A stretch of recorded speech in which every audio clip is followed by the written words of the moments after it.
Hello दोस्तों। जब आप मोबाइल फ़ोन पर रील्स देखते हैं या फिर फ़ेसबुक, यूट्यूब, इंस्टाग्राम जैसे सोशल मीडिया को स्क्रॉल करते हैं, तो बड़ा आनंद आता है। मज़ा तो इतना आता है कि सोशल मीडिया से हटने का मन ही नहीं करता। परंतु अगर कोई आपसे पूछे कि 3 रील पहले आपने क्या देखा? तो शर्तिया आपको याद नहीं आएगा। ये इसलिए होता है कि सोशल मीडिया स्क्रॉल करते हुए हमारे ब्रेन से एक बहुत ही इंपॉर्टेंट न्यूरोट्रांसमीटर केमिकल रिलीज होता है, जिसका नाम है डोपामीन। डोपामीन हार्मोन एक प्लेजर हार्मोन होता है। लगातार किसी भी प्लेजरफुल एक्टिविटी को रिपीट करते रहने पर डोपामीन हार्मोन ब्रेन को एडिक्टेड कर देता है। इसी कारण लोग आजकल मोबाइल फोन के एडिक्ट हो चुके हैं। कुछ लोग तो उससे 5 मिनट भी दूर नहीं रह सकते, तड़पने लगते हैं। यही डोपामीन हार्मोन इंसान को सिगरेट, शराब या किसी और व्यसन का भी एडिक्टेड बना देता है। हमारा शरीर ट्रिलियंस ऑफ छोटे छोटे सेल से मिलकर बना है। शरीर का हर ऑर्गन सेल से मिलकर बना है।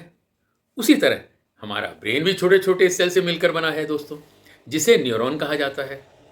दिमाग में आया हर विचार एक अलग न्यूरॉन की श्रृंखला बनाता है, जिसे न्यूरॉन वायरिंग या न्यूरॉन कनेक्शन कहा जाता है।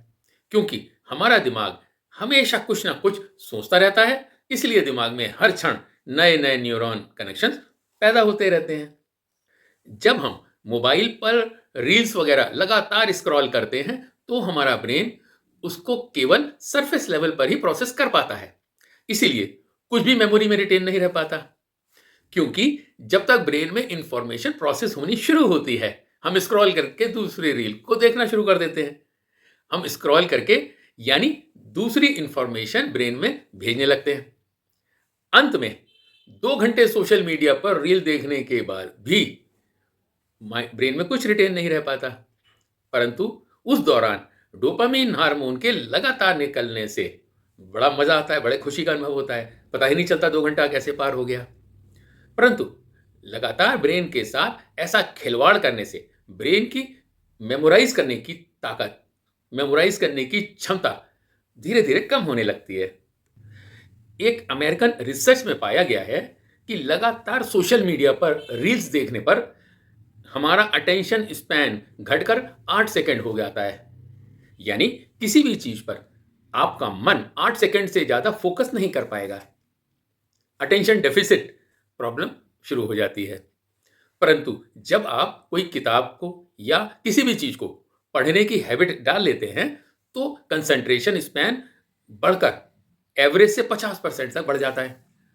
किसी भी दूसरे काम को करने में आपका फोकस और क्षमता 50% से ज्यादा हो जाती है। इसीलिए कहा जाता है कि पढ़ने की आदत इंसान को काफी फायदा पहुंचाती है। उम्र बढ़ने पर डिमेंशिया व अल्जाइमर जैसी बीमारियां पास ही नहीं फटक पाती।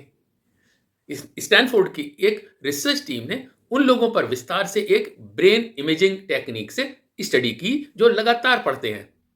उन्होंने पाया कि पढ़ने के दौरान ब्रेन के काफी ज्यादा हिस्से एक्टिवेटेड होते हैं, जो कंसंट्रेशन बढ़ाने, थिंकिंग को शार्प करने व क्विकली प्रॉब्लम सॉल्विंग के लिए जिम्मेदार होते हैं।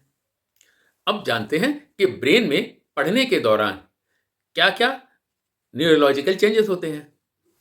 ब्रेन का विजुअल कॉर्टेक्स हर लेटर की पहचान करता है पढ़ने के दौरान।